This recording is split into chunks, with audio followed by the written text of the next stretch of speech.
Tá bom. Beleza? Vamos seguindo aí? Beleza. Então tá. Bom,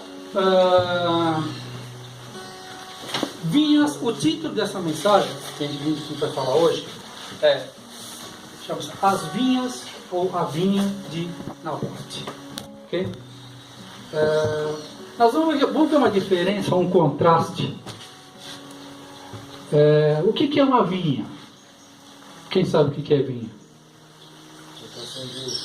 Não tem plantação de uva. Tá? Uma vinha, ela é um lugar de produtividade. Ela faz o vinho, ela faz a uva passa, faz doces. Uma vinha não precisava ser um lugar grande, tá? Porque os seus produtos eram produtos que agregavam valor, tá? Então não precisava ser grande, ela precisava ser efetiva. Parede e meia com a vinha de Nabote tinha a plantação de hortaliças de Acabe. Hortaliça o que é? Abacate. Temos aqui um cara que tem manjar bem de hortaliça. Fala umas 3, 4 hortaliças aí. Hortaliças tem... Peraí, calma. Tudo alface, couve, né? Agrião, rúcula. Isso. Almeirão. Isso. São coisas que que precisa de grandes quantidades para dar algum valor. São coisas que não pode viajar, principalmente naquela região, não pode viajar grandes espaços, porque ela apodrece. Não é? Então, há um contraste de um lugar, não esqueça, tá? Deixa eu ler aqui, no livro de Efésios, não precisa abrir, deixa que eu já abri aqui, no livro de Efésios, capítulo 2, versículo 20, edificados sobre fundamento apostólico e profético, sendo o próprio Cristo o principal pedra angular. Toda a Bíblia, ela foi escrita por profetas e apóstolos. Correto? Quando fala escrita por profetas e apóstolos, a gente está falando de mentalidades proféticas e apostólicas. A mentalidade profética e apostólica, ela não vai pela objetividade, por aquilo que está escrito, mas pelo revelacional. Ok? Então, a Bíblia, o que está escrito no Velho Testamento, aconteceu. Houve a vinha, os personagens são verdadeiros, aconteceu, existe uma história. Agora, para nós, não é só importante a história, mas os elementos apostólicos e proféticos, as simbologias, as tipologias que estão envolvidas, as verdades revelacionais que estão escritas nas entrelinhas dessa história. Por isso que Deus permitiu que isso viesse para o Novo Testamento. Porque o Novo Testamento é a revelação do que é o Velho Testamento. O que aconteceu fisicamente no Velho Testamento manifesta espiritualmente a uma revelação. O que é a palavra revelar? É tirar o véu. Eu estava com os meus olhos com um véu.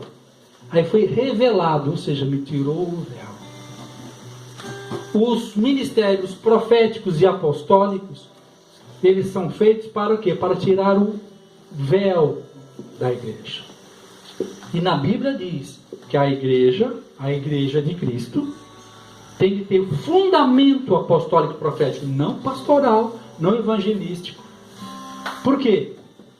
Não é que são melhores. É assim que Jesus colocou o profético apostólico como base, não em cima. Infelizmente, os apóstolos estão ficando por cima. Todo mundo paga pau para apóstolo, quando na verdade o apóstolo tem que ficar embaixo, não em cima. Estão se adorando muito os apóstolos. Na verdade, a pedra apostólica é a pedra que menos aparece.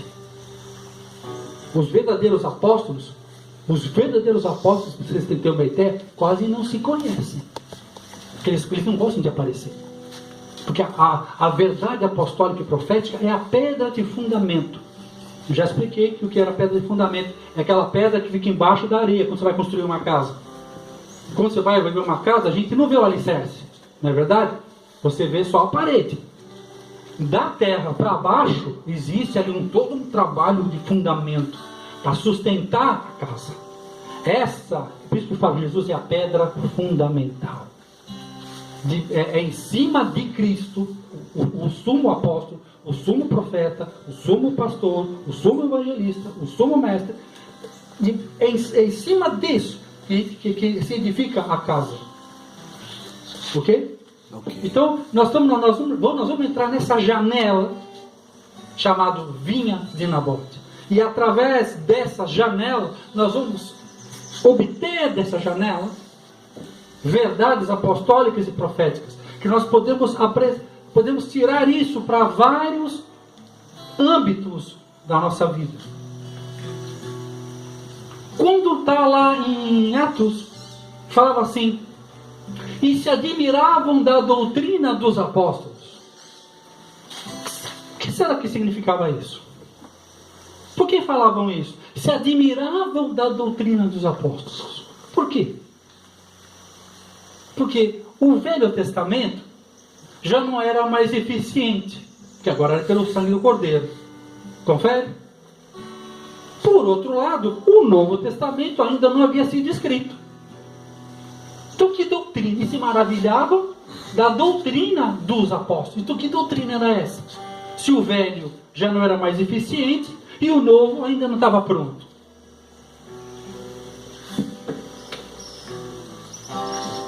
Os verdadeiros apóstolos e profetas estavam trazendo à tona o revelacional do Velho Testamento.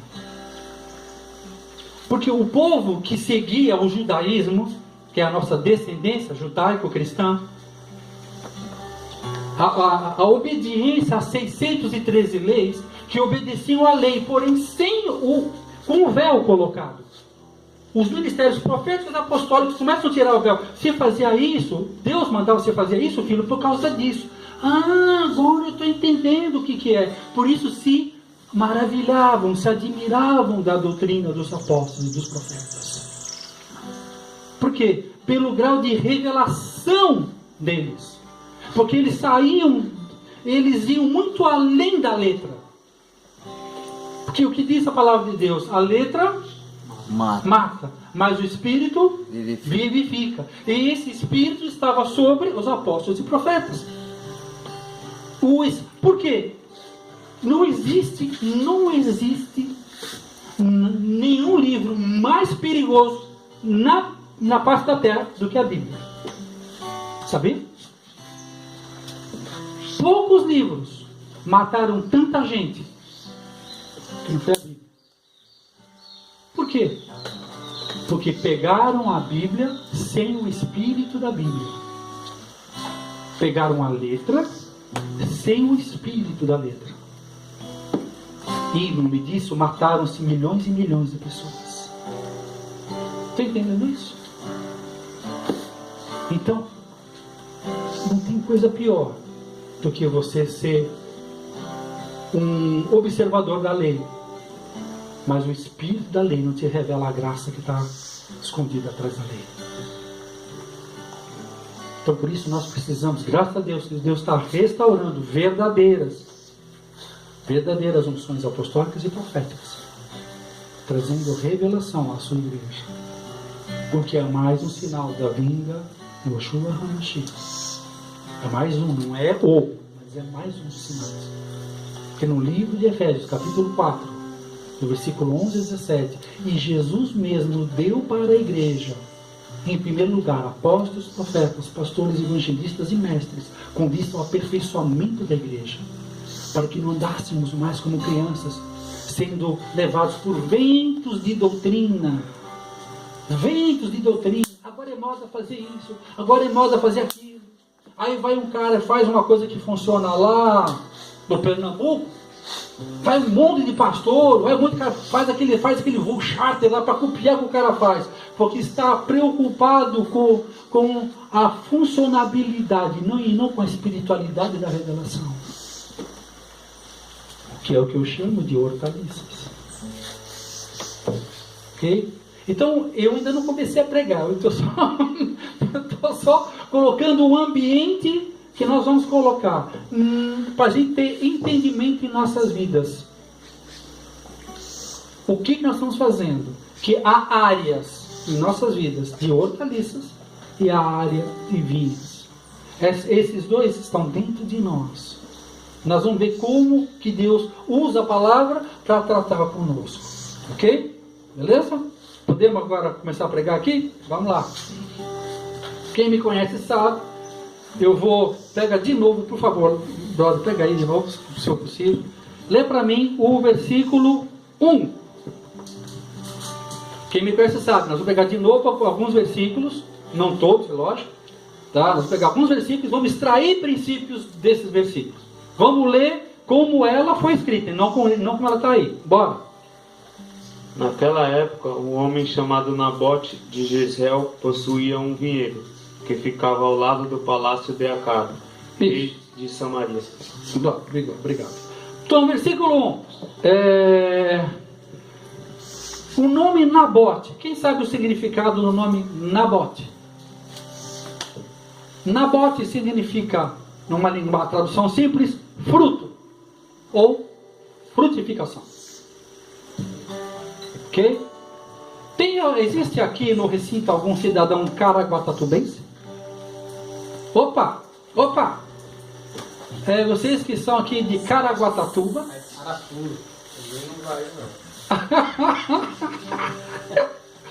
Vocês que são cidadãos caraguatatubenses, por favor, o que significa o nome da cidade de vocês?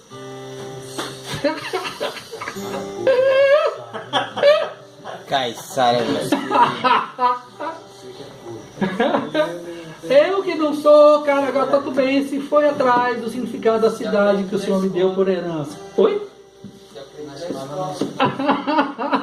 Aprendeu na escola de samba? Vamos lá. Momento de cultura. Plim. O nome da cidade Caraguatatuba é a junção de duas palavras. Caraguatá e tuba. Caraguatá é uma planta, acho que tem até por aí. Uma frutinha. Uma amarelinha desse tamanho assim. Tuba porque tinha bastante, né? Isso. Tuba significa bastante. Beleza. Tua palavra foi ótima. Então, Caraguatá é essa fruta. Tuba, bastante.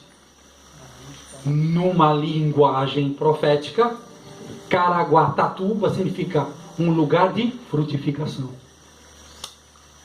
Tem bastante fruta. Um lugar de frutificação.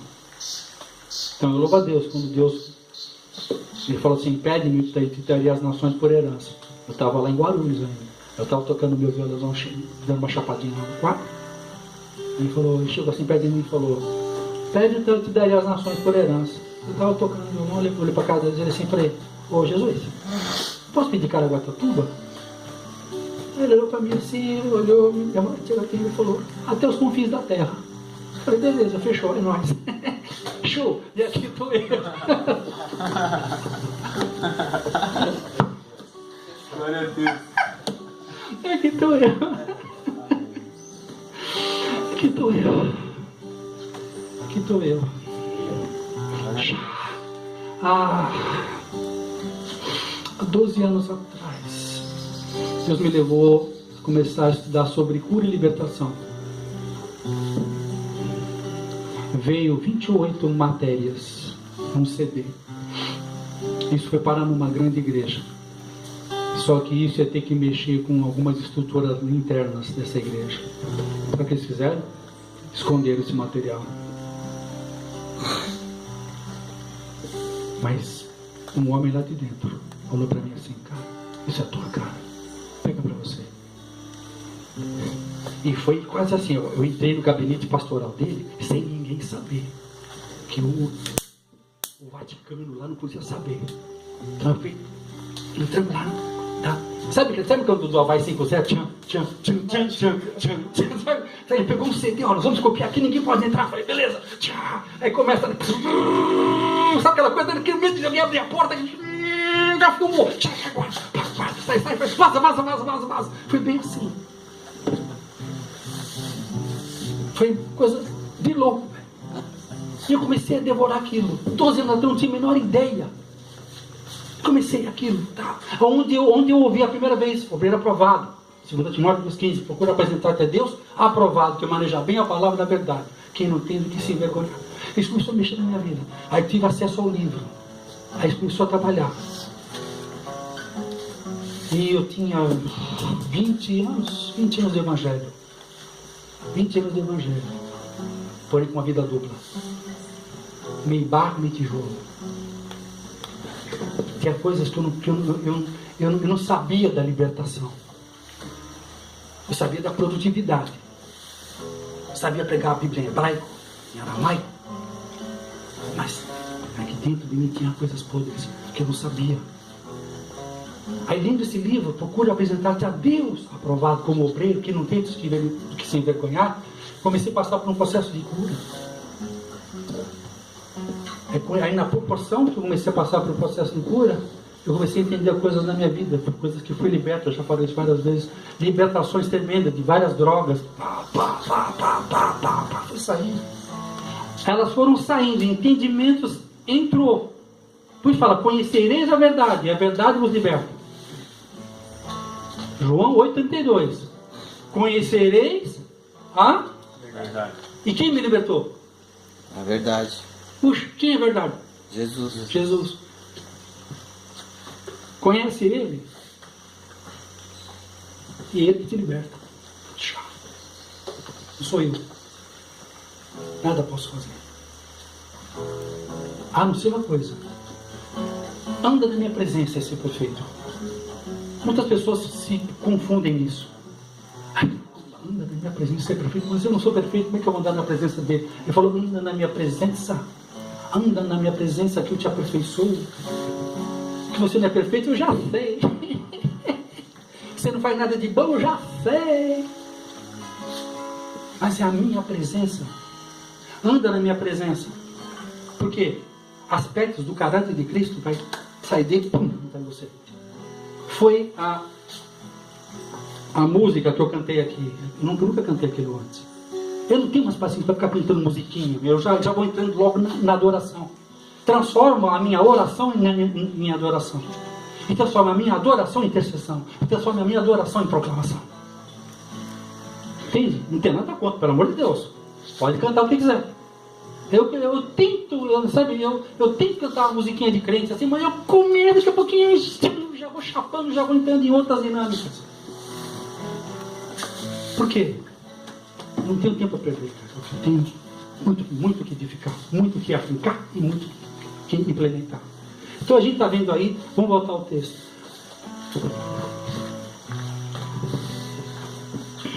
Nabote, frutificação. Lê agora o versículo 2, por favor.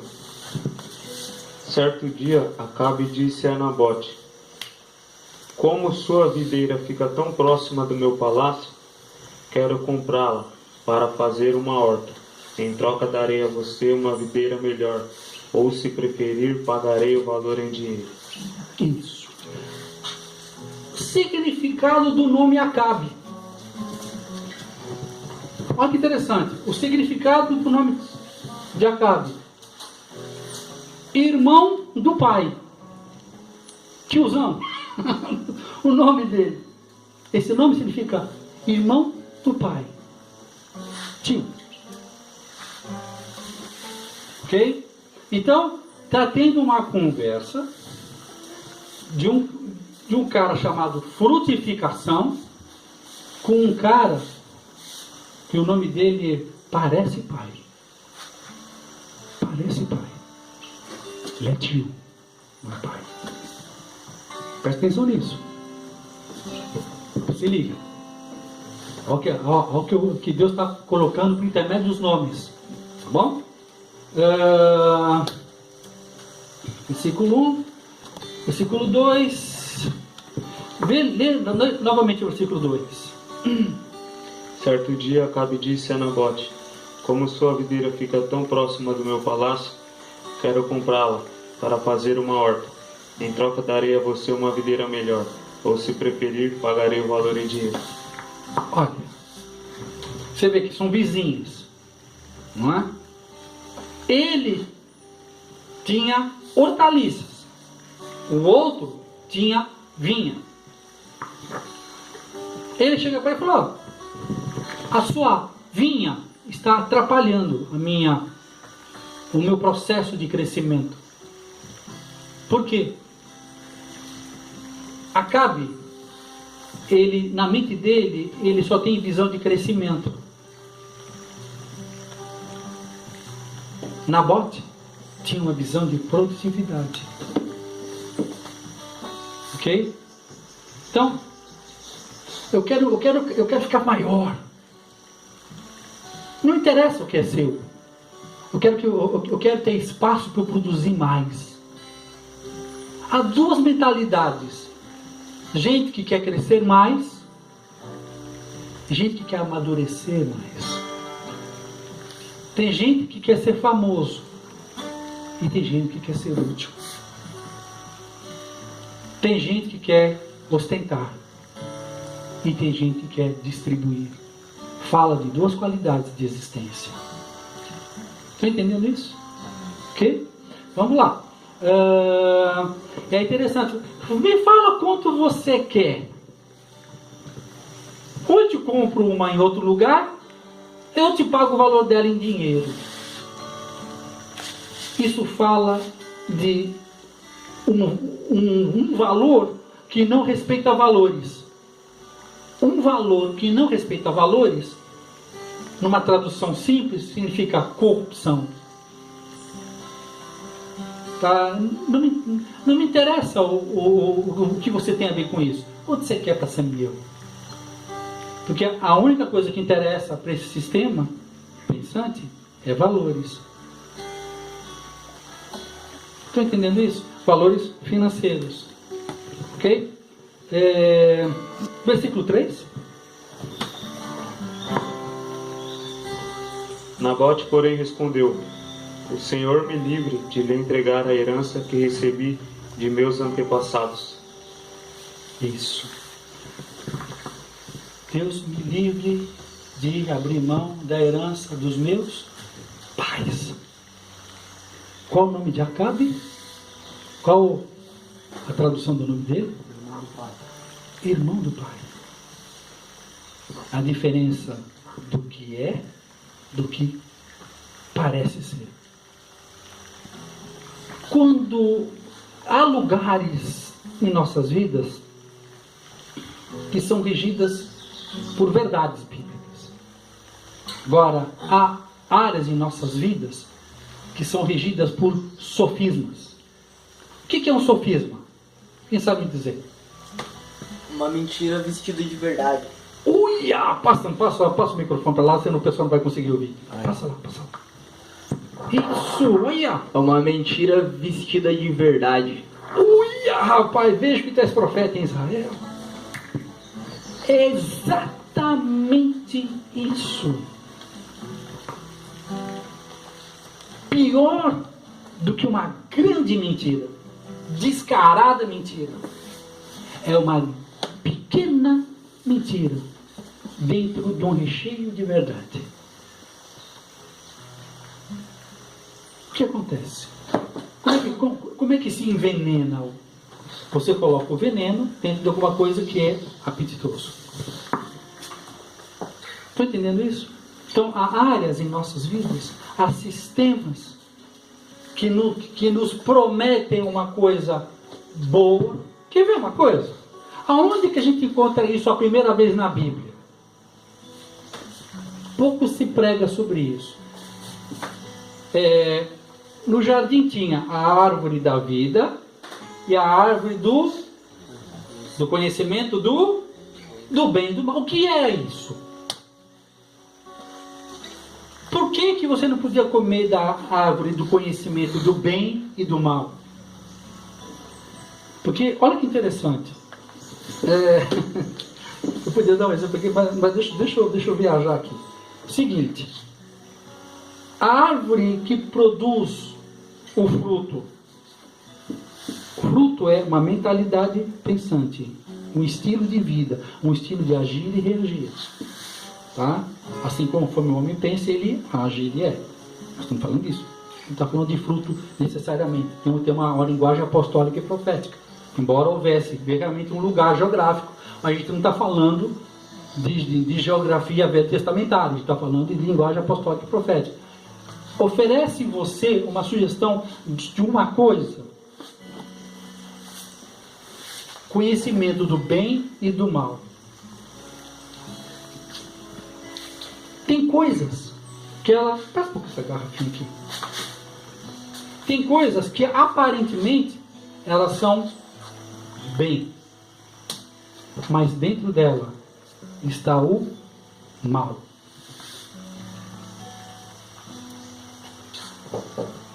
O mal, ele vem sempre dentro de uma capa de bem. E aquilo que é bom, bem, nos chama a atenção. E por causa da aparência de bem, da sugestão, nós comemos aquela fruta do bem, só que o mal está dentro dela.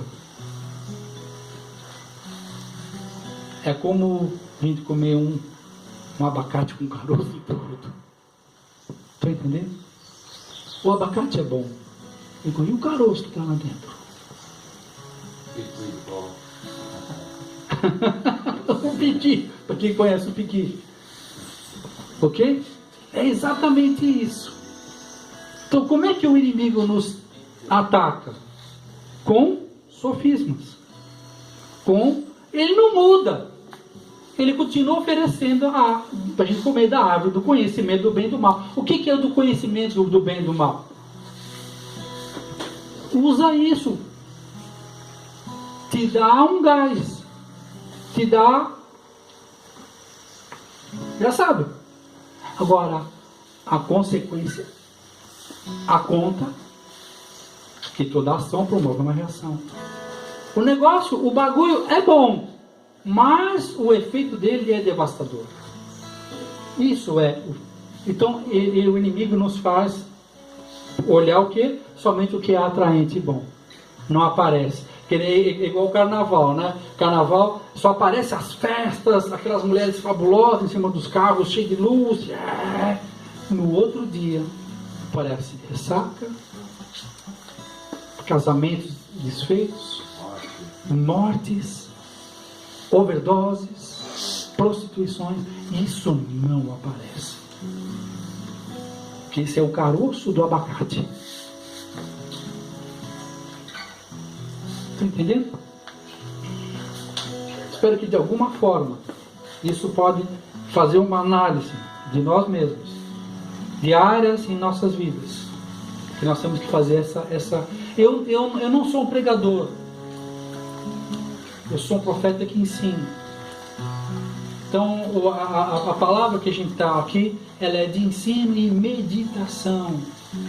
Qual a diferença da meditação para a pregação? A pregação, você vai por conclusão. Mensagens apostólicas e proféticas, ela vem por uma meditação. A gente pega alguma coisa e transfere para outra. Isso é aquilo, isso é aquilo. Estava todo mundo reunido à volta de João Batista. Um homem se move no meio desses homens. Ninguém sabia quem era. João Batista fala: esse é o cordeiro que tira o pecado do mundo. É o revelacional. Está entendendo? Então é isso que eu quero fluir com vocês. É extrair vida da letra. Ok? Lê novamente o versículo 3 para a gente contextualizar, por favor, rapidinho. Nabote, porém, respondeu: Senhor, me livre de lhe entregar a herança que recebi de meus antepassados. Isso. A herança dos meus pais. As coisas mais interessantes, as coisas mais interessantes que eu recebi na minha vida ministerial, eu estava do lado do meu pai espiritual, que não era o meu pastor. Meu pastor chamava-se Johannes Caragulian, foi meu pastor. O meu pai espiritual chamava Thomas Vernon Dawson II. Glória a Deus pela vida do pastor Johannes Caragulian. Ele era meu pastor. Mas as revelações céu aberto, coisas extraordinárias que eu recebi porque estava do lado da paternidade. Deus, quando quis chamar Davi rei, falou, como é que Deus falou com Samuel? Vai à casa de Davi? Como é que ele falou? Vai à casa de? Ele deu o nome, vai à casa de Jessé. Percebeu? Ele não falou Davi. Vai à casa de Jessé. E lá vou dizer quem é. Por quê? A paternidade, verdadeiras paternidades, deixam heranças. Uma das coisas que eu louvo a Deus para a vida do meu pai espiritual, aonde ele viajava eu estava junto. Estou indo para tal lugar. Esteja pronto. Você pode ir com a sua esposa? Posso sim. Então, come on. Vamos lá. E assim foram 10 anos. Viajando, edificando igrejas, trabalhando com ministérios, não pregação, mas dando uma palavra aos pastores, estendendo a mão aos obreiros. Por isso que eu procuro apresentar-te a Deus aprovado como obreiro. Tantos anos depois eu vejo que Deus vai vir numa nova sequência. E terça-feira agora, eu vou dar uma palavra profética aos líderes e pastores lá da Renovação e Paz, e virá também alguns irmãos de outro lugar, de outros lugares também. Então assim convidados aí todos que quiserem. Terça-feira, a partir das 7h30 lá na Renovação e Paz, lá no Porto Novo.